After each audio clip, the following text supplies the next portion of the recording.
ಕಷ್ಟಪಟ್ಟು ಬರೆದನೋ ಭೀಮ ಭಾರತೀಯ ಸಂವಿಧಾನವನ್ನ. ಕಷ್ಟಪಟ್ಟು ಬರೆದನೋ ಭೀಮ ಭಾರತೀಯ ಸಂವಿಧಾನವನ್ನ. ಅಜ್ಞಾನ ಎಂಬ ಕಲ್ಲವನ್ನು ಕೆತ್ತಿಲು ಭೀಮರಾವ್ ಹಗಲಿರುಳು ಸಮವಹಿಸಿ ಸಮಬಾಳು ಸಮಾನತೆ ವಹಿಸಿ ಸಂವಿಧಾನ ಬರೆದನೋ ಜೀವ ಕಡೆಗಣಿಸಿ.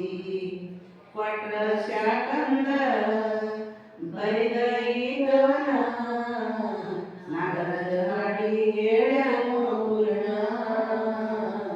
ತಪ್ಪು ಕ್ಷಮಿಸ್ರಿ. ನಗರದ ಹಾಡಿ ಹೇಳ್ಯಾನೋ ಪೂರ್ಣ ತಪ್ಪು ಕ್ಷಮಿಸ್ರಿ. ಸಂವಿಧಾನ ಬರೆಯೋದಂದ್ರೆ ಸಾಮಾನ್ಯರಲ್ಲ, ಭೀಮರಾವ್ ಅಂಬೇಡ್ಕರ್ಗೆ ಸಮಾನವಿಲ್ಲ. ಕಷ್ಟಪಟ್ಟು ಬರೆದನೋ ಭೀಮ ಭಾರತೀಯ ಸಂವಿಧಾನವನ್ನ. ಕಷ್ಟ